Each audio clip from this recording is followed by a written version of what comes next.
शुक्लांबरधरं विष्णुं शशिवर्णं चतुर्भुजं प्रसन्नवदनं ध्यायेत् सर्वविघ्नोपशान्तये नारायणं नमस्कृत्य नरं चैव नरोत्तमं देवीं सरस्वतीं व्यासं ततो जयमुदीरयेत्। गुरुर्ब्रह्मा गुरुर्विष्णुः गुरुर्देवो महेश्वरः गुरुः साक्षात् परं ब्रह्म तस्मै श्रीगुरवे नमः। ఓం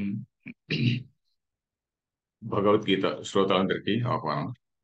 మనము గత క్లాసులో 16వ శ్లోకం, 2వ అధ్యాయం 16వ శ్లోకం, నా సతో విద్యతే భావో నా భావో విద్యతే సతః అనే శ్లోకం ఉంది కదా. ఆ శ్లోకాన్ని మనం కంప్లీట్ గా చదివాము. వ్యాఖ్య కూడా కంప్లీట్ గా చదివాము. కొంత కొంత నిదానంగానే దాదాపు 4 క్లాసుల్లో చెప్పుకున్నాం అనమాట. దానిలో సబ్జెక్ట్ ఏమిటి, సత్ అంటే ఏమిటి, అసత్ అంటే ఏమిటి అనేది. సదసద్ విచారము అని చెప్పి అనుకున్నాం. విచారం అంటే దుఃఖించడం అని కాదు, విచారం అంటే ఆలోచించడం. సత్ అనేది ఏమిటి, అసత్ అంటే ఏమిటి అనే దాని గురించి. సత్ అంటే ఏమిటి, అన్ని కాలాల్లోనూ ఉండేది, కాలాతీతమైనటువంటిది. అన్ని కాలాల్లోనూ ఉండేది అంటే కాలానికి లోబడి ఉండేది కాదు, కాలానికి అతీతమైనటువంటిది. కాలము అవన్నీ కూడా దానిలో భాషించేటువంటివే. ఒక భూత భవిష్యత్తు వర్తమానం అనేటువంటి కాలాలన్నీ కూడా ఆ శుద్ధ చైతన్యంలో భాషించేటువంటివే. ఎందుకు భాషిస్తాయి? ఆ శుద్ధ చైతన్యంలో ఒకానొక ఒక ఆవిర్భావ శక్తి ఉందని చెప్పుకున్నాం. ఆ శక్తికే ఒక మాయ అన్నారు. ఆ శక్తిని ఏమిటి, అది ఎలాంటిది, అది ఉన్నదా? ఆ శక్తి, ఆ మాయా శక్తి వల్లనే మనకి జగత్ అంతా కనిపిస్తున్నది. మరి జగత్ అంతా ఉన్నదా లేదా అంటే అది శాశ్వతంగా ఉండేది కాదు. ఒకప్పుడు ఉంటుంది, ఒకప్పుడు లేదు. ఒకప్పుడు కొంతకాలం ఉంటుంది, కొంతకాలం లేదు. అది అలాంటి దాన్ని అసత్ అన్నారు. ఎప్పుడూ ఉన్నటువంటిది ఒకటి ఉన్నది, అది దట్ ఈస్ ద బ్యాక్గ్రౌండ్. అది సబ్స్ట్రేట్ అంటాం, అది అధిష్టానం అంటాం, సంస్కృతంలో ఒక అధిష్టానం అంటాం. ఆ అధిష్టానం పైన మనకు కనిపించేటువంటి దృశ్యం ఏదైతే ఉన్నదో, ఇది ఇది ఇది అంటూ కనిపించేటువంటిది, ఇదం ఇదం అని కనిపించేటువంటిది ఏదైతే ఉన్నదో అది అసత్. ఎందుకంటే అది ఒక కొంతకాలం ఉంటుంది, కొంతకాలం తర్వాత ఉండదు. మనకు సైన్స్ కూడా, మన అదృష్టవశాత్తు సైన్స్ కూడా అదే చెప్తున్నది. ఏదైతే జగత్ అనేటువంటిది కొంతకాలం ఉండిపోతుంది అని మన ఋషులు ఏదైతే చెప్పారో, సైన్స్ కూడా, ఆధునిక సైన్స్ కూడా అదే చెప్తున్నది. జగత్ అనేటువంటిది కొన్ని బిలియన్ ఇయర్స్ కింద, 7 బిలియన్ ఇయర్స్ కింద వచ్చింది. ఆ తర్వాత కొన్ని బిలియన్ ఇయర్స్ తర్వాత ఇది ఉండదు. ఇవన్నీ కూడా వాళ్ళు, అది సైన్స్ కూడా చెప్తున్నది కదా. సో ఆ విధంగా అసత్ అంటే ఏమిటి, మనతో పోలిస్తే జగత్తు సాపేక్షికంగా సత్తే. మనతో పోలిస్తే మనకు మన మన మన లైఫ్ టైం చూసుకుంటే చాలా ఇన్ఫినిటిసిమల్. ఇన్ఫినిటిసిమల్ అంటే అత్యంత సూక్ష్మం, చిన్నది. సో దీనితో పోలిస్తే జగత్ అనేటువంటిది చాలా పర్మనెంట్ అని చెప్పొచ్చు. అది ఒక రకమైనటువంటి సాపేక్షిక నిత్యత్వం. సాపేక్షిక అంటే రిలేటివ్లీ నిత్యం, but not eternally, but not when compare to బ్రహ్మనిత్యత్వం. బ్రహ్మనిత్యత్వానికి దీనికి పోలిక లేదనమాట. సో అది ఇక్కడ విశేషం. సత్ అంటే ఒక అన్ని కాలాల్లో ఉండేటువంటిది, కాలాతీతమైనటువంటిది. అసత్ అంటే ఒకానొక కాలంలో, ఒకానొక ప్రతీతి సమయంలో, అంటే మనకు జ్ఞానం కలిగేటువంటి సమయంలో మాత్రమే మనం చూస్తున్నాము. ఆ సమయంలో ఉంది, అంతకు ముందు లేదు. ఒక ఉదాహరణకు ఒక కొన్నేళ్ల క్రితం ఇది లేదు, కొన్నేళ్ల తర్వాత ఇది ఉండదు, నశించిపోతుంది. సో ఆ విధంగా, చెప్పుకున్నాము. ఆ ఉభయోరపి దృష్టోంత స్తనయోస్ తత్వదర్శి. ఈ రెంటి యొక్క నిర్ణయం అంతః అంటే నిర్ణయం ఏదైతే ఉన్నదో అది తత్వదర్శులకు తత్వదర్శుల చేత తెలియబడింది అని తెలుసుకున్నాం.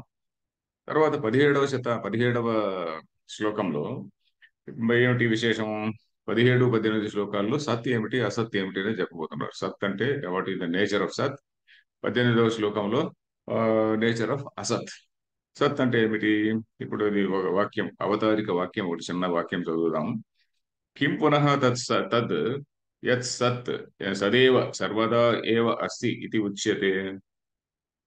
किं पुनः तत् यत् सदैव सर्वदा एव अस्ति इति उच्यते। ఓకే, మీ పుస్తకంలో కూడా అలాగే ఉంది. ఎందుకంటే నా పుస్తకంలో చాలా విడగొట్టి విడగొట్టి రాశారు. కొన్ని పుస్తకాల్లో సులభంగా, కొన్ని చోట్ల కలిపి రాయడం సులభంగా ఉంటుంది, కొన్ని చోట్ల విడగొట్టడం సులభంగా ఉంటుంది. శ్లోకం కూడా చదువుదాం. అవినాశితు తద్విద్ధి अविनाशि तु तद्विद्धि ఏన సర్వమిదం తతం. येन सर्वमिदं ततं। వినాశం అవ్యయస్యాస్య विनाशयमव्ययस्यास्य న కశ్చిత్ కర్తుమర్హతి. न कश्चित् कर्तुमर्हति। ఓకే. కిం పునః తత్ యత్ సత్. సత్ అంటే ఏమిటి? ఇప్పుడు శంకరాచార్యులు ఇంతకు ముందు వాడినటువంటి భాషలో చెప్పాలంటే ఏదైతే వ్యభిచరించదో అన్నాడు. అంటే తన స్వరూపము నుండి ఏదైతే మార్పు పొందదో అని. స్వరూపము నుండి మార్పు పొందితే దాన్ని వ్యభిచరిస్తుంది అంట. స్వరూపం నుంచి మార్పు పొందని దాన్ని అవ్యభిచారి, అవ్యయి, అవ్యయం అని చెప్పని అంటున్నాం. అవ్యభిచారి అంటే స్వరూపము నుండి ఎట్టి పరిస్థితుల్లో కూడా దానికి మార్పు లేదనమాట. సో కిం పునః తత్ యత్ ఏదైతే సత్ సదేవ సర్వదా ఏవ అస్తి ఇది ఉచ్యతే. సదేవ ఎల్లప్పుడూ ఉన్నది. మా తాత కాలంలో ఉన్నది, మా నాన్న కాలంలో ఉన్నది, ఇప్పుడు ఉన్నది, ఇంకా జనరేషన్స్ తర్వాత ఉంటుంది, ఎన్నో కోట్ల సంవత్సరాల క్రితం కూడా ఉంది. ఈ ఈ దీనికి కూడా ముందు ఆ, ఈ సృష్టికి ముందు కూడా ఉన్నది. క్వశ్చన్, వాట్ ఈజ్ అవతారిక అంటే ఏంటంటే మనకు శ్లోకములోకి అడుగు పెట్టడానికి అవతరణం అంటే దిగడం కదండి. అవతరణం అంటే దిగడం. అవతారయతి అంటే దింపుతున్నాడు అని. అవతారిక అంటే మనల్ని శ్లోకములోకి దింపడానికి మనకు ఒక వాక్యం. అవతారిక అంటే మన శ్లోకములోకి దింపేటువంటి వాక్యం, ఒక ఉపోద్ఘాత వాక్యం అనుకోండి. దీని శంకరాచార్యుల అవతారికల్ని మనం జాగ్రత్తగా చదవాలి. అవతరణం అంటే దిగడం. తరతి అంటే ఆ, మామూలుగా తరతి అంటే ఈత ఈత కొట్టడం. తరతి, నదీం తరతి అంటాం అనుకోండి. నదిని దాటుతున్నాడు, నదిని ఈదుతున్నాడు అని. అథవా సముద్రం తరతి, సముద్రాన్ని కూడా దాటుతున్నాడు అని, ఈదుతున్నాడు అని. సో అవతరణం అంటే కిందికి దిగడం. ఇది అవతారిక, మనల్ని శ్లోకములోకి దించేటువంటిది అనమాట. సో అది. తర్వాత ఇక్కడ సदैవ సర్వదా స్థితి ఉచ్యతే అవినాశితు తద్విధి. దీనిలో మొట్టమొదట పద విభాగం చూస్తే ఏన సర్వం ఇదం తతం. దీని పదాల్లో పద విభాగంతో పాటు కొద్దిగా శ్లోకం యొక్క అన్వయం కూడా చూస్తే, అన్వయం ఉంటే ఏ పదం తర్వాత ఏ పదం రావాలి అని. శ్లోకంలో మామూలుగా సంస్కృతం స్టైల్ ఎలా ఉంటుందంటే అన్వయము పట్టింపు లేకుండా శ్లోకం వెళ్ళిపోతూ ఉంటుంది. ఆ శ్లోకంలో పదాలను విడగొట్టుకొని మనం మళ్ళీ అన్వయం చేసుకోవాలి. అన్వయం, అను అయ అంటే దేని తర్వాత ఏది వస్తుంది, అయ గతవు అని. అయ అనే ధాతుకి మూవ్ అనేటువంటి అర్థం. దేని తర్వాత ఏది వస్తుంది, అది అన్వయం అంటాం. సో ఏన దేని చేతనైతే ఆ, ఇదం సర్వం తతం. ఇదం సర్వం, ఇదం అంటే ఏమిటి, ఇదం ఇదం ఇదం అని మనం చూసేటువంటి ప్రతిది కూడా, ప్రపంచంలో మనం చూసేటువంటి ప్రతిది కూడా ఇదం ఇదం ఇదమే. లాస్ట్ మనకు 13th చాప్టర్ లో ఇదం శరీరం అని కూడా కృష్ణుడు చెప్పబోతున్నాడు. ఇదం శరీరం, ఈ శరీరం అంటున్నాడు కానీ నేను అనడం లేదు. సో ఇదం అంటే ఈ శరీరం కూడా నేను కాదని అక్కడ చెప్పేస్తున్నాడు అనమాట. సో ఇదం సర్వం ఏన తతం, దేని చేత అయితే ఇదం సర్వం ఇదంతా కూడా తతం. తతం అంటే వ్యాప్తి పొందినదో అని, వ్యాపించబడినదో అని. తతం, తనోతి అనేటువంటి ధాతు. తను ధాతు అంటే విస్తారే అని, తను విస్తారే అని. తనోతి అనే ధాతువు నుంచినే తంత్రం అనేటువంటిది వచ్చింది. తంత్రం అనేది ఏమిటి, ఆ, మంత్రం ఒకటి ఉంటుంది. మొట్టమొదటి దేవుడిని రిప్రజెంట్ చేయడానికి ఒక మంత్రం ఉంటుంది. ఆ మంత్రాన్ని ఎవరో ఒక ఆయన బీజాక్షరాలు అవి ఇవి వేసి ఒక యంత్రం లాగా తయారు చేస్తారు. దానికి ఒక చిన్న తంత్రం పెడతారు. ఆ తంత్రం అంటే ఏమిటి, దాన్ని ఇంకా విస్తరింపజేయడం కోసం. విస్తరింపజేయడం కోసం ఏంటి, ఒక పురోహితుడు వచ్చాడు అనుకోండి మన ఇంటికి. ఆయన ఏం చేస్తాడు, తగు చిన్న ఆ, ఏదో సత్యనారాయణ వ్రతము, ఏదో వ్రతం అనుకోండి, గణేష్ వ్రతం ఏదో అనుకోండి. గణేష యంత్రమే ఉందనుకోండి. సత్యనారాయణ స్వామి యంత్రం నేను చూడలేదు, గణేష్ యంత్రం ఉంది, సరస్వతి యంత్రం ఉన్నది. సత్యనారాయణ స్వామి లేటెస్ట్ స్వామి కాబట్టి మనకు తెలియదు. సో గణేశుడు వీళ్ళందరూ కూడా వైదిక ఆ, దేవతలు.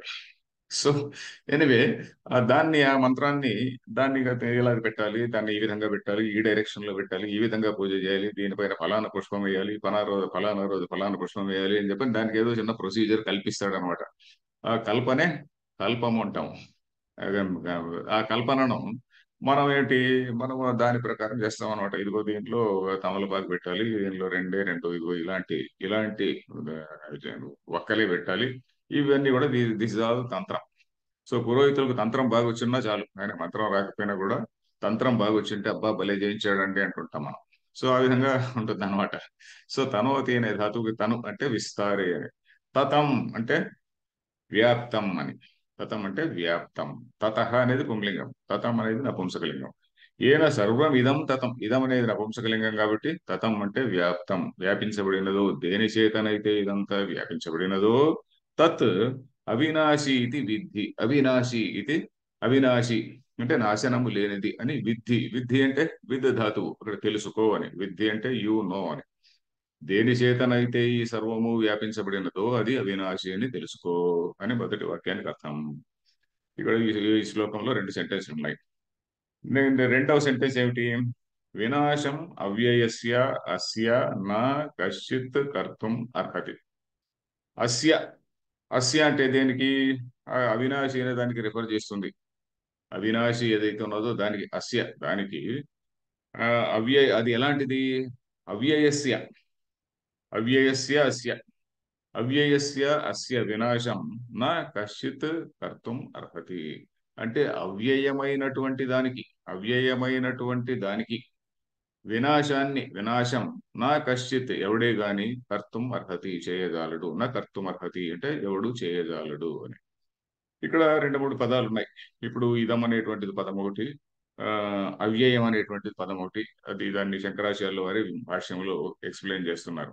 ఇక్కడ ముఖ్యంగా ఏంటంటే, ఏదైతే ఇదం ఇదం అనేటువంటిది మనం చూస్తున్నామో, భూతకాలం కావచ్చు, భవిష్యత్తు, వర్తమాన కాలాల్లో, అన్ని కాలాల్లోనూ ఏదైతే మనం చూస్తున్నామో, అదంతా కూడా ఈ పరమాత్మ చైతన్యం చేతనే వ్యాపించబడింది అని. దానికి నాశనం అనేటువంటిది లేదు. ఇప్పుడు చైతన్యం అనేటువంటిదే ఎటర్నల్, నాశనమే లేనిది అనేటువంటి దాని గురించి మనం తెలుసుకోవాలంటే వేదాంత పంచదశి గ్రంథం ఉంది కదండి. మన విద్యారణ్య స్వామి వేదాంత పంచదశి గ్రంథం ఉంది. దాని మొట్టమొదటి 7-8 శ్లోకాల్లో ఆ, దాదాపు ఇదే వై యు సే దట్ చైతన్యం is that is only thing which is eternal చెప్పండి. అది మొట్టమొదట 5-7 శ్లోకాలు ఉన్నాయి. అది వేదాంత పంచదశి శ్లోకాలు మీరు వినొచ్చు. దానికి నా క్లాసులు కూడా ఉన్నాయండి. నా క్లాసులు కొన్ని వేదాంత పంచదశి క్లాసులు ఇదే వెబ్సైట్ లోనే ఉన్నాయి. సో ఎనివే, అవినాశి, దీన్ని ఇప్పుడు భాష్యం కూడా చదువుదాం. అవినాశి న వినష్టం శీలం అస్య ఇది. అవినాశి న వినష్టం శీలం అస్య ఇతి. తు శబ్ద అసతో విశేషణార్థ. తు శబ్దః అసతో విశేషణార్థః. తద్ విద్ధి విజానీహి తత్ విద్ధి విజానీహి. కిం ఏన సర్వమిదం ఇదం జగత్ తతం వ్యాప్తం కిం ఏన సర్వం ఇదం జగత్ తతం వ్యాప్తం సదాఖ్యేన బ్రహ్మణ సదాఖ్యేన బ్రహ్మణ. సాకాశం ఆకాశేన ఇవ ఘటాదయః. ఆకాశం ఆకాశేనేవ ఘటాదయః. ఓకే, ఇక్కడ అవినాశి, ఇక్కడ నశ అనే ధాతువుకి అర్థం ఏంటంటే నశి అదర్శ అని ధాతువు యొక్క అర్థం. అంటే కనపడకుండా పోవడం. నాశం అంటే ఏమిటి? ఘటం ఉన్నది, ఘటము నాశనమైంది అంటే ఘటం కనపడకుండా పోవడం, అంటే దాచేయబడింది అని కాదు. It has been destroyed. So ఘటము నశించినది అంటే ఏమిటి? దానికి అది పూర్తిగా నశించిపోవడం. అది ఆ నశి అదర్శ అనే, కనపడకుండా వెళ్ళిపోవడం అన్నమాట. అది నా వినష్ అది వినాశి. ఆ, న- వినాశి అంటే నశించిపోయేటువంటిది అని, వినాశము చెందేది. ఒకటి నాశం అన్నా చాలు. వి అనేటువంటిది కేవలం ఉపసర్గ. అవినాశి అంటే నా ప్లస్ వినాశి బికమ్స్ అవినాశి, నై తత్పురుషం. ఆ ప్లస్ నా ప్లస్ వినాశి అవినాశి అని. సో అవినాశి న వినష్టం శీలం అస్య ఇది. దాని శీలం, దాని స్వభావం ఏంటి? నశించే స్వభావము కానిది అని. నా వినష్టం శీలం అస్య ఇది అవినాశి అని. అవినాశి తు తద్విద్ధి. తు శబ్ద, తు అనేటువంటిది ఏంటి? ముందు అసత్ అనేటువంటి దాన్ని, అది కాదు అసత్ అనేటువంటి దానికంటే ఇది వేరైనది అని చెప్పేటువంటి తు అనే శబ్దం ఏంటంటే వ్యావర్తకం అంటారు. అంటే ముందు చెప్పిన దాన్ని డిస్టింగ్విష్ చేసి నో అది కాదు ఇంకొకటి అని. ఇదైతే ఏమో అని. అవినాశితు తద్విద్ధి అంటే ఇదేమో ఇలాగుంది, అసత్ ఏమో వేరే అని చెప్పని. తు అనేటువంటిది ముందు చెప్పిన దానికంటే ఇది భిన్నమైనటువంటిది అని. అవినాశితు, అవినాశి ఏమో ఇలాగుంటుంది, వినాశి ఏమో అలా ఉంటుంది అని. అవినాశి తు శబ్ద అసత విశేషణార్థ. అసత్ కంటే ఇది వేరైనటువంటిది అని చెప్పడం కోసం అనమాట. అసత్ కంటే అసత్ విశేషణార్థ. అసత్ కంటే విశేషణమైనది, విశేషణం అంటే వేరైనది అని. అసత్తు కంటే ఏదైతే అసత్ ఉందో దానికంటే వేరైనటువంటిది ఈ సత్, ఇది అవినాశి. అది ఏమిటి? తద్ విద్ధి విజానీహి, అది విజానీహి, ఆ విధంగా నువ్వు తెలుసుకో అంటున్నాడు. కిం ఏమిటి? ఏన సర్వమిదం, ఇదం అంటే ఏమిటి? ద హోల్ జగత్, ద హోల్ క్రియేషన్, ఇదం జగత్ తతం వ్యాప్తం. తతం వ్యాప్తం, తతం అంటే విస్తారితం, వ్యాప్తం. ఇక్కడ వ్యాప్యము వ్యాపకము అని రెండు పదాలు కూడా మనం తెలుసుకుంటే మంచిది. వ్యాప్యము వ్యాపకము. ఇప్పుడు ఒక షుగర్ ఉన్నదనుకోండి. షుగర్ 100 పదార్థం, ఒక 10 రకాలైనటువంటి లేక 30 రకాలైనటువంటి స్వీట్లలో ఉన్నది. ఒక ఇండివిజువల్ స్వీట్ మనం తీసుకున్నాం అనుకోండి, అది వ్యాప్యం. షుగర్ చేత వ్యాప్యం. లడ్డు తీసుకుంటే షుగర్ చేత వ్యాప్యము. జిలేబీ తీసుకుంటే షుగర్ చేత వ్యాప్యము. ఇంకేదో సంథింగ్ ఎల్స్ తీసుకుంటే అది షుగర్ చేత వ్యాప్యము. వ్యాపకము అంటే ఏంటి? ఏదైతే అన్నిటిలోనూ వ్యాపించి ఉంటుందో అది వ్యాపకం. ఏదైతే అన్నింటిలోనూ వ్యాపించి ఉంటుందో అది వ్యాపకం.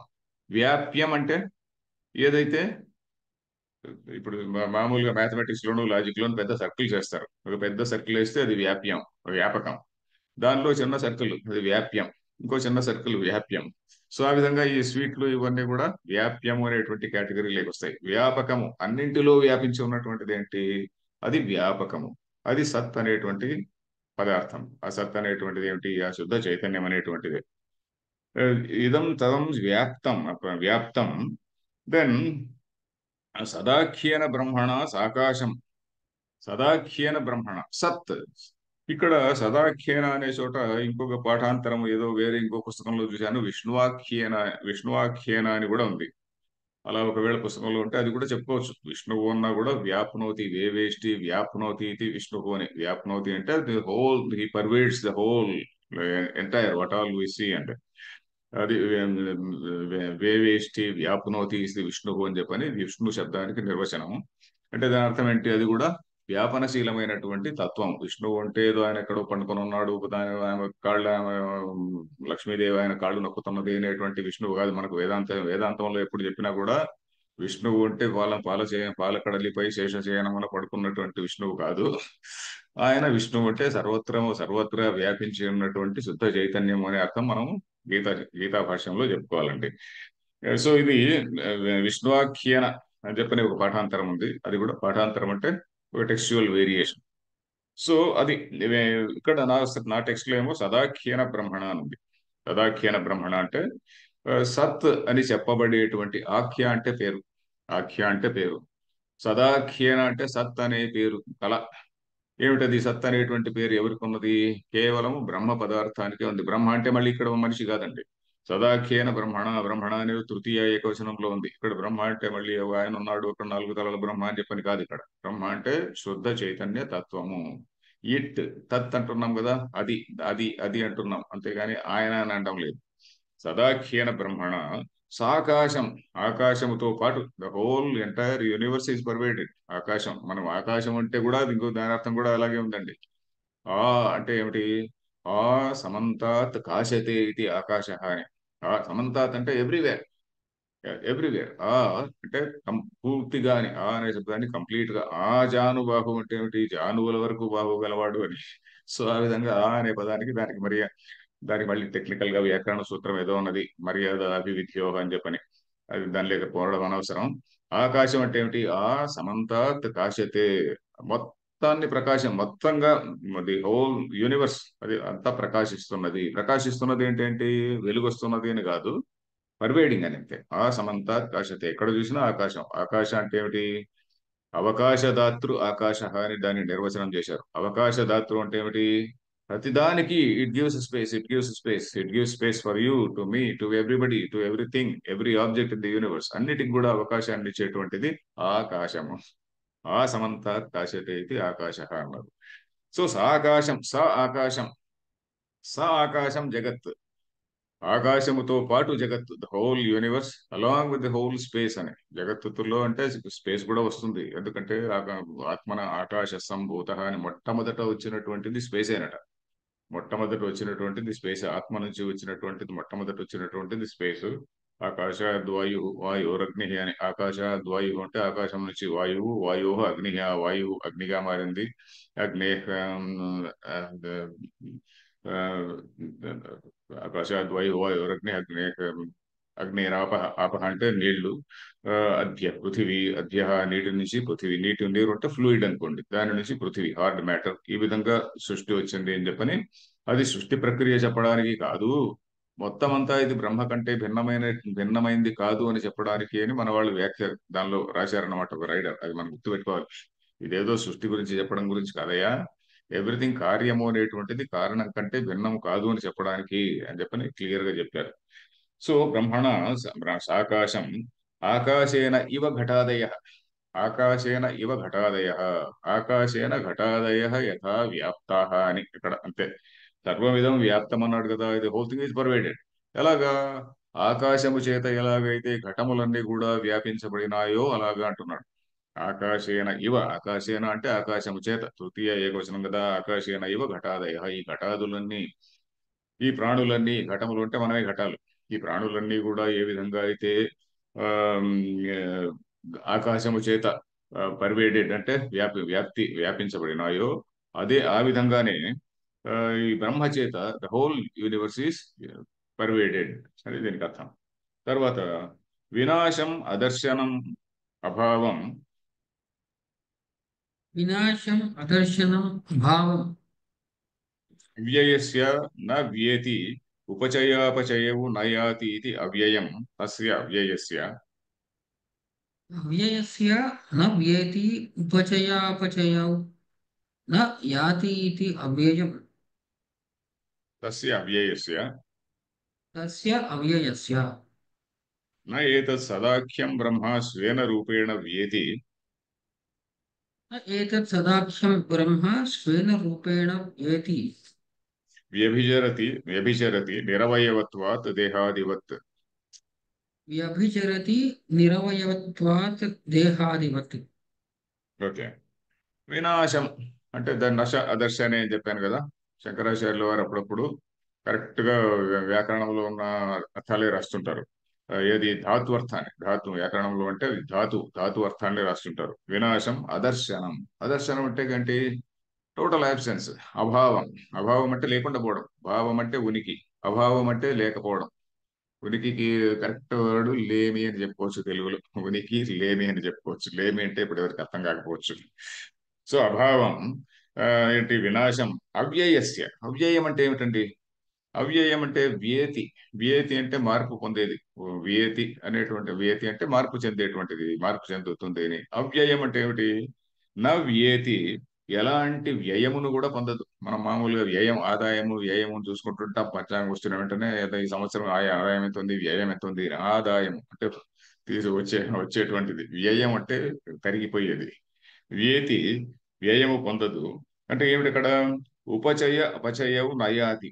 ఉపచయము లేదు, అపచయము లేదు. ఉపచయం అంటే చయనం, చయనం అంటే సేకరించడం అంటే. చైన్లు గారు అంటుంటాం. చైన్లు గారు అంటే ఏమిటి? అగ్ని చయనం చేసినటువంటి వాళ్ళు, వాళ్ళ పూర్వీకులు ఎవరు అగ్ని చయనం చేసి ఉంటారు. అగ్ని చయనం అంటే ఆ సమితులు తీసుకొని వచ్చి వాళ్ళు ఇంట్లో మూడు మూడు రకములైనటువంటి అగ్నులు పెట్టుకున్నటువంటి వాళ్ళను ఆహితాగ్నులు లేక అగ్ని చయనులు అంటారు. అగ్ని చయనం చేసినటువంటి వాళ్ళు అగ్నిహోత్రులు అంటుంటారు. సో అది చయనం. చయనం అంటే సేకరించడం. ఉపచయం అంటే సేకరించడము. అపచయం అంటే తగ్గిపోవడం. ఉపచయ అంటే ఎక్కడం, ఎక్కుతూ ఉండడం. ఉపచయం డబ్బు ఎక్కువ వస్తూనే ఉంటుంది, ఇంట్రెస్ట్ వస్తూనే ఉంటుంది. తర్వాత మళ్ళీ ట్యాక్సులు కడుతూనే ఉంటాం, అది అపచయం. వస్తూనే ఉంటుంది, మళ్ళీ పోతూనే ఉంటుంది, అది అపచయం. ఉపచయం అంటే రాబడి, ఆ, అపచయం అంటే తగ్గిపోవడం. ఉపచయాపచయం నయాతి. ఉపచయాన్ని గాని అపచయాన్ని గాని నయాతి అంటే పొందదు అని. నయాతి. ఉపచయం నయాతి, అపచయం నయాతి అంటే దానిలో దాని స్వరూపంలో ఎలాంటి మార్పు కూడా లేదు అని. ఇది అవ్యయం తస్య అవ్యయస్య. ఎన్నో వస్తువులు ఆకాశంలో వస్తుంటాయి పోతుంటాయి, కానీ ఆకాశంలో ఎలాంటి మార్పు ఉండదు. ఆకాశం has seen so many battles, so many murders, so many things, but ఆకాశ స్వరూపంలో ఎలాంటి మార్పు కూడా ఉండదు. నయాతి ఇది అవ్యయం తస్య అవ్యయస్య. అలాగే నైతత్ సదాఖ్యం బ్రహ్మ, ఈ సత్ అనే పేరు గల సదాఖ్యం బ్రహ్మ, సత్ అనేటువంటి పేరు గల, ఆఖ్య అంటే పేరు అని చెప్పాను కదా, సదాఖ్యం బ్రహ్మ, ఈ సత్ అని చెప్పబడేటువంటి బ్రహ్మ పదార్థం ఏదైతే ఉన్నదో స్వేన రూపేణ న వ్యेति, తన రూపములో ఎలాంటి మార్పు రాదు అని. అంటే ఎందుకు ఇవన్నీ చెప్తున్నాడు అంటే, ఇప్పుడు జగత్ అనేటువంటిది మనం చూశాం కదా. జగత్ అనేటువంటి దాన్ని ఒక పరమాత్మ లేక లేక దేవుడు అనేటువంటి వాడు దేంతోనో చేశాడు అని అంటే, దానికంటే భిన్నమైనటువంటి ఒక పదార్థం ఉన్నదా అనే దాని గురించి ఒక డిస్కషన్. దాని గురించి మనకు బ్రహ్మసూత్రాల్లో కూడా ఏదో అధికరణాలు ఉన్నాయి కొన్ని. ఏదో ఉదాహరణకి తద్ అనన్యత్వం ఆరంభణ శబ్దాదిభ్య అని చెప్పని ఆరంభణాధికరణం అని చెప్పిన ఒక అధికరణం ఉంది ఏది బ్రహ్మసూత్రాల్లో. దానిలో ఏమిటి? తద్ అనన్యత్వం అంటే దానికంటే అనన్యం. అనన్యం అంటే ఏమిటి? వేరు కానిది అని. ఈ కాలంలో అమ్మాయిలు కూడా చాలా మంది అనన్య అని పెడుతుంటారు. అనన్య అంటే ఏమిటి? వేరు కానిది అని. దేని నుంచి వేరు కానిది? కాంటెక్స్ లేదు అక్కడ. ఎనివే, పేరు బాగానే ఉంది. తర్వాత అనన్యత్వం అంటే ఏంటి? బ్రహ్మ కన్నా, బ్రహ్మ పదార్థము కన్నా వేరు కానటువంటిది. అంటే కార్యము కారణము కన్నా వేరు కాదు అని ఇక్కడ విషయం. కార్యం కారణము కన్నా వేరు కాదు. కారణ సత్తా ఏదైతే ఉన్నదో అది కార్యంలో కూడా అదే సత్తా ఉంటుంది. It has no different, it has no independent existence apart from కారణం అని అక్కడ విషయం. సో సదాఖ్య ఇక్కడ బ్రహ్మ. సో పరమాత్మ అనేటువంటి వాడు వస్తువుని తీసుకొని తయారు చేస్తున్నాడు అంటే బ్రహ్మలో ఏమన్నా మార్పు వచ్చిందా? ఇప్పుడు ఉదాహరణకి ఒక వాటరు ఉండదు, మట్టి తీసుకొని వస్తాడు. మట్టి తీసుకొని వచ్చిన తర్వాత మట్టిని ఏదో దాన్ని అంతా మ్యాష్ చేస్తాడు. ఇలా ఉంది అంటే ఈయన ఓ పరిచ్ఛిన్నుడు. అప్పుడు ఈ నో లాంగర్ అనంతం, అది no longer infinite, is also confined limited person. అలాగే ఇంకొక వస్తువు వచ్చింది. అలా కాదండి, లేదు బ్రహ్మలోనే ఏదో పరిణామం వచ్చింది అంటే బ్రహ్మలో పరిణామం వచ్చింది ఏంటంటే అవ్యయం అనడానికి వీల్లేదు. అవ్యయం అక్కడ వ్యయం చెందింది కదా. వ్యయం ఉంది, మార్పు ఉన్నది. సో బ్రహ్మ పరిణామవాదాన్ని ఒప్పుకున్నటువంటి వాళ్ళు కొద్దిమంది ఉన్నారు. అలా కాకుండా బ్రహ్మ పరిణామం కాదండి, ఇది బ్రహ్మ వివర్తవాదం అని మనవాళ్ళు చెప్పారు. మనవాళ్ళు అంటే వేదాంతులు ఏం చెప్పారంటే బ్రహ్మలో ఇది ఒక భాష. ఈ విధంగా బ్రహ్మనే ఈ విధంగా ప్రకటమవుతున్నది, అప్పుడప్పుడు ప్రకటమవుతూ ఉంటుంది. ఆ ప్రకటమయ్యేదాన్నే ఆ శక్తి అన్నాము. మనం అమ్మవారు అంటాము, లేక లలిత అంటాము, ఇంకొకటి ఇంకో ఏదైనా పేరు అనొచ్చు, శక్తి అనొచ్చు, పరాశక్తి అనొచ్చు, ఏమైనా అనుకోండి. యా దేవి సర్వభూతేషు విష్ణుమాయేతి శబ్దత అని మనం ఏదో చూస్తుంటాం, వింటుంటాం. సో ఆ విధంగా దాన్ని మాయా అనొచ్చు, ఏమన్నా అనొచ్చు. కానీ ఆ విధంగా మాయా పరిణామాన్ని ఒప్పుకున్నారే కానీ బ్రహ్మ పరిణామాన్ని ఒప్పుకోలేదు. బ్రహ్మ ఎలాంటి మార్పును చెందనటువంటిది, దానిలో ఇవన్నీ భాషిస్తుంటాయి అనేటువంటిది మా సిద్ధాంతం. సో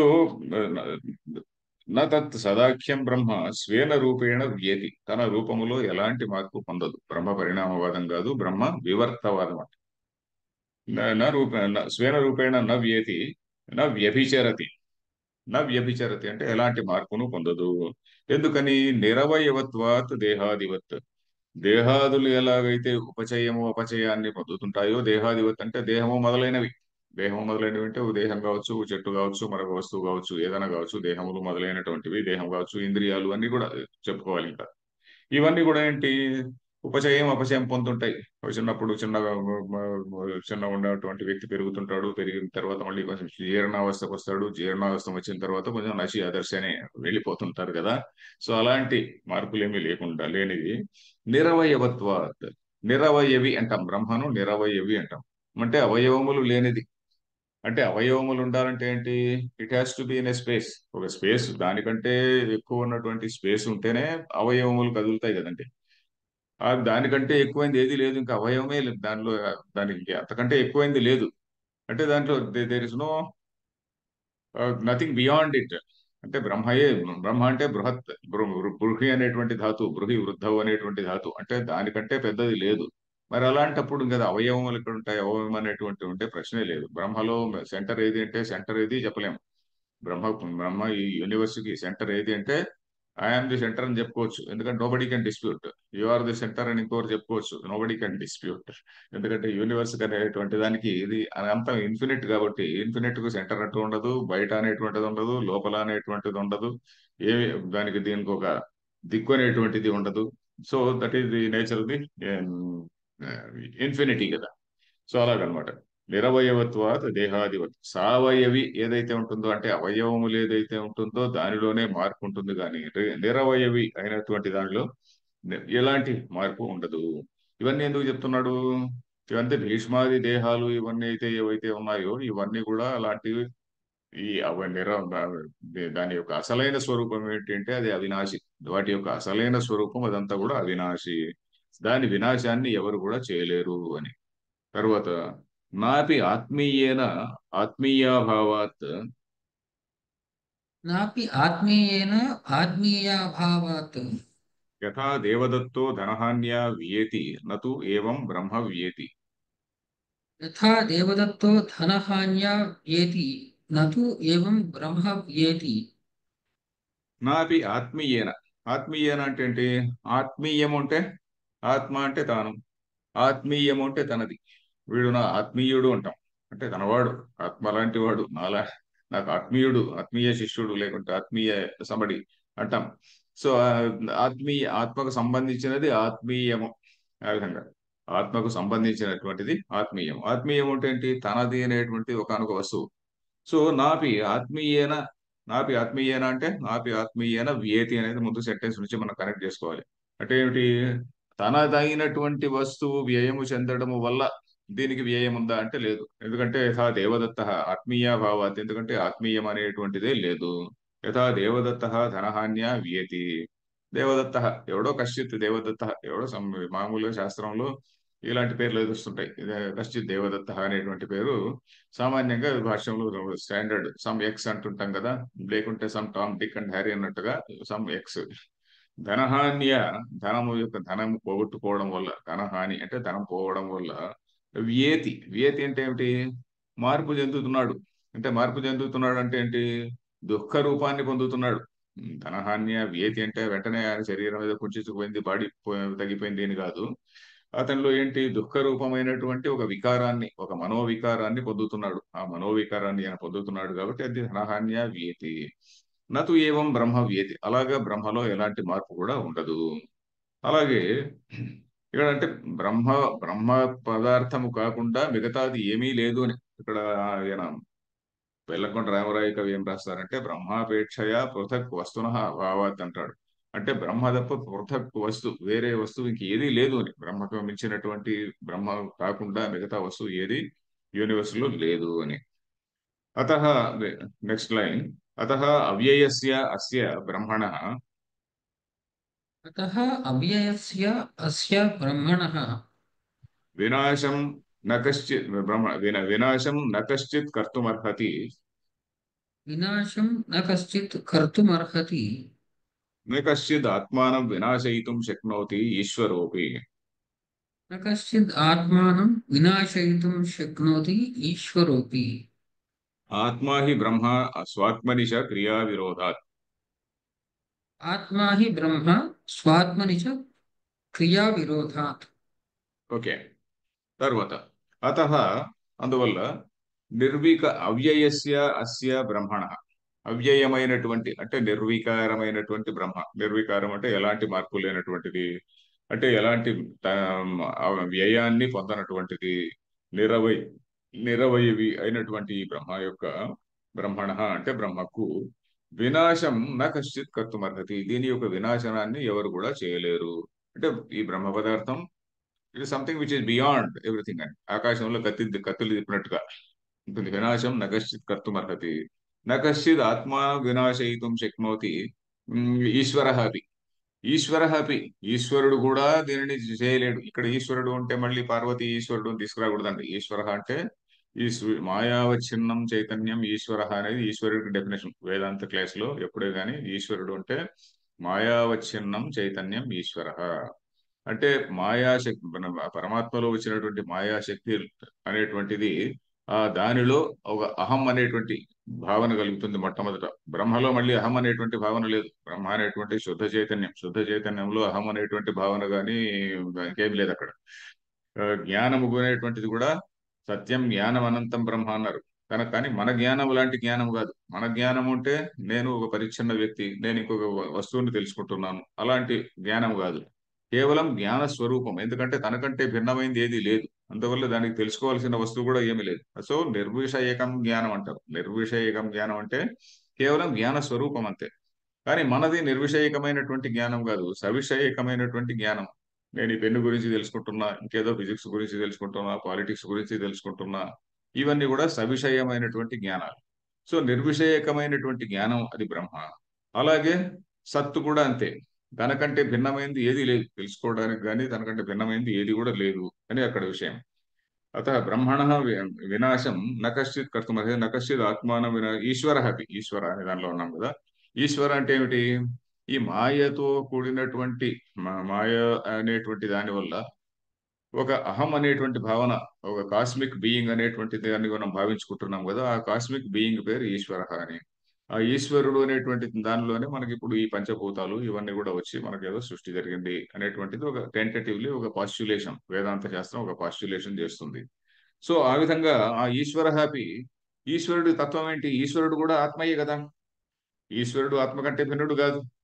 ఈశ్వర శుద్ధ పరమాత్మలో దానికి నేను అనేటువంటి భావన అనేటువంటిదే లేదు.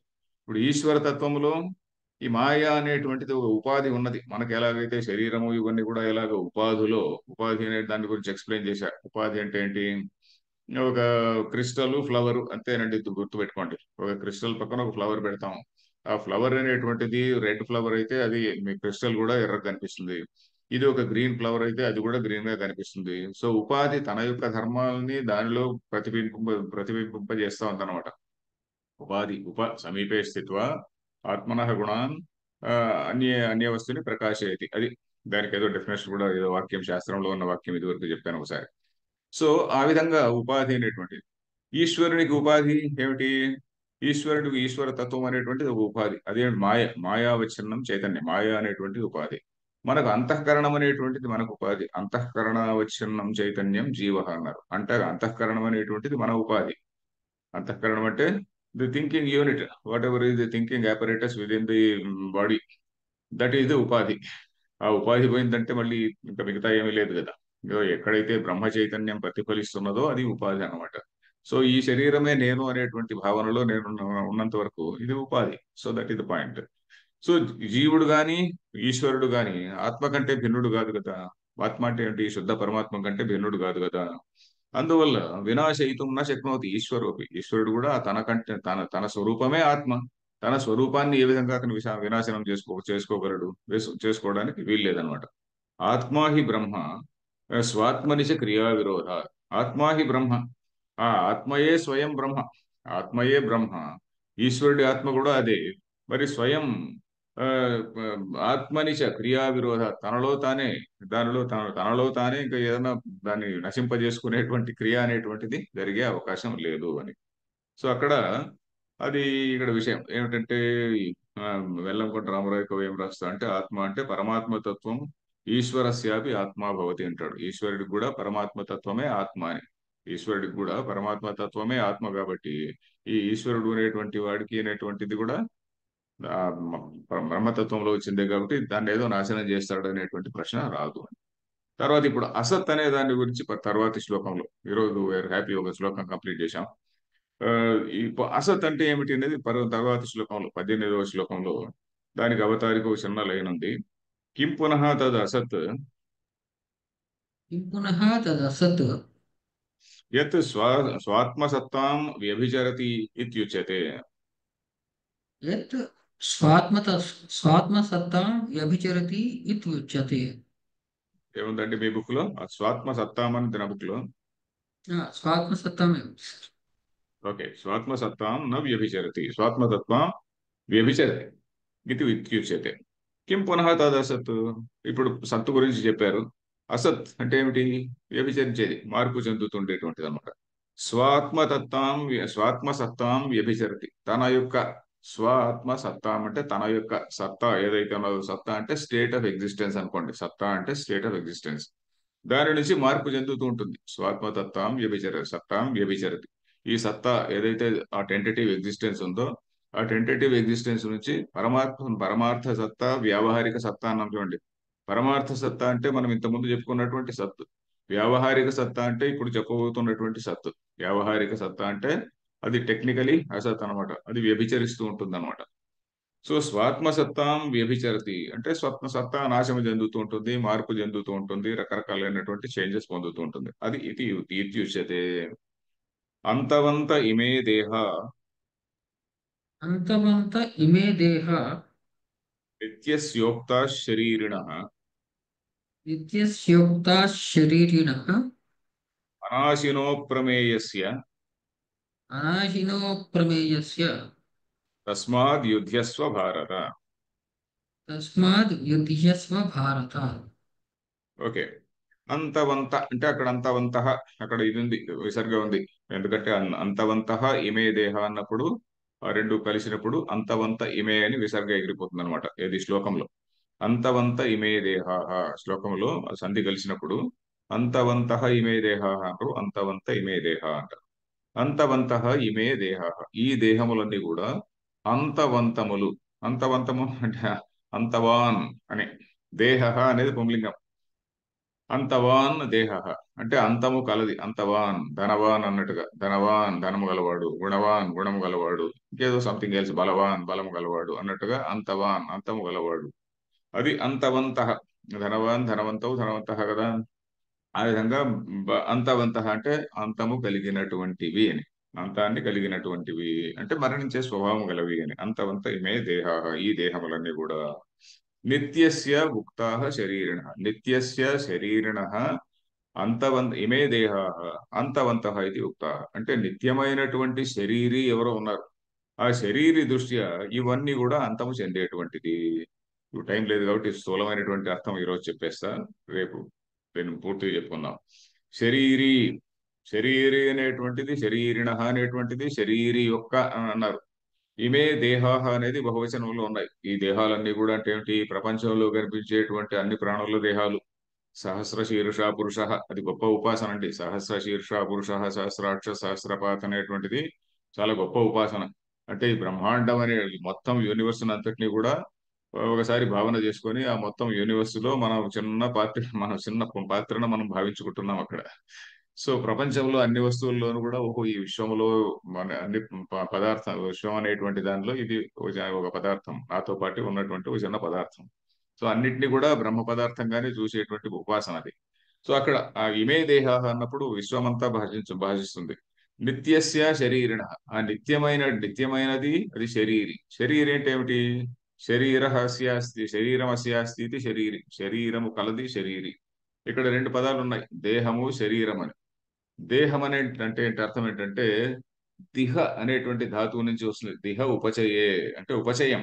దిహ ఉపచయే, మనం పుట్టినప్పటి నుంచి తింటూనే ఉన్నాం. కొన్ని tons and tons of food, many tons of food we have eaten and rejected also of course. Tons and tons. ఏంటి? దిహ ఉపచయే.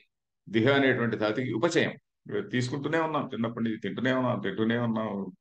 బ్రేక్ఫాస్ట్, మార్నింగ్ స్నాక్, మళ్ళీ లంచ్, మధ్యలో స్నాక్స్, తర్వాత డిన్నర్, అవి ఇవి తీసుకుంటూనే ఉన్నాం అనమాట. సో ఇది దిహ ఉపచయే. ఆ విధంగా ఉపచయం పొందేటువంటిది దేహం. శరీరం అంటే ఏంటి? శీర్యతే ఇది శరీరం అంటే నశించిపోతూ ఉంటుంది, కృషించిపోతూ ఉంటుంది. ఒకవైపు దిహ ఉపచయం జరుగుతూ ఉంటుంది, ఇంకో సైడ్ కృషించిపోతూ ఉంటుంది. తైత్తిరీయోపనిషత్తులో కూడా చాలా వండర్ఫుల్ గా చెప్పారండి. అన్నం అనేటువంటి దానికి నిర్వచనం ఏం చెప్పారంటే అద్యతే అత్తిచ భూతాని ఇది అన్నం తదుచ్యతే అని. అద్యతే అత్తిచ భూతాని తస్మాత్ అన్నం తదుచ్యతే అట్లా ఏదో ఉంది మంత్రం. అదేంటి? అద్యతే అత్తిచ, మనం అన్నం తింటున్నాం, అది తినబడుతున్నది. అత్తిచ మనల్ని కూడా తింటున్నది. ఎందుకంటే దాన్ని జీర్ణించుకోవడానికి మనలో ఉన్నటువంటి శక్తి కొంత పోతున్నది. దాన్ని జీర్ణించుకోవడానికి మనలో ఉన్నటువంటి శక్తి మెల్లిమెల్లిగా తగ్గిపోతున్నది అనమాట. చిన్నప్పుడు ఉన్నటువంటి జీర్ణ శక్తి తర్వాత కొన్నాళ్ళకు ఉండదు. తర్వాత మనం ఏదో నానా అవస్థలు పడి కొంచెం తింటుంటాం. సో ఇలాంటి ప్రశ్నలు ఇవి వస్తాయి. అందుకని అద్యతే అత్తిచ భూతాన్ని, అది మనం తినబడుతున్నది, మనల్ని కూడా తింటున్నది. అందువల్ల శరీరి అంటే ఏమిటి? శరీరం అంటే ఏమిటి? శీర్యతే ఇది శరీర.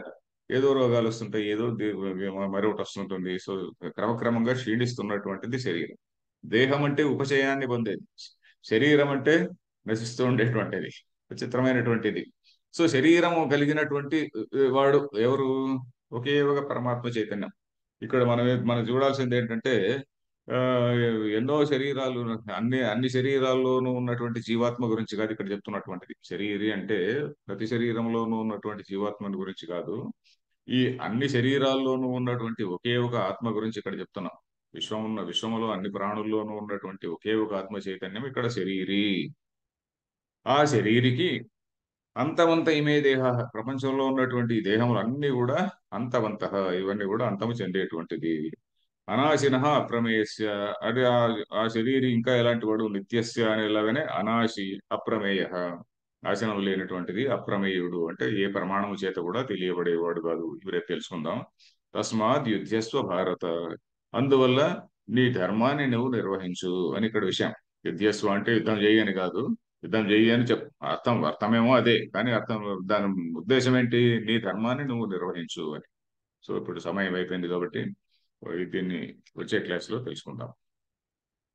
ఓం పూర్ణమద పూర్ణమిదం పూర్ణాత్ పూర్ణముదచ్యతే పూర్ణస్య పూర్ణమాదాయ పూర్ణమేవ అవశిష్యతే.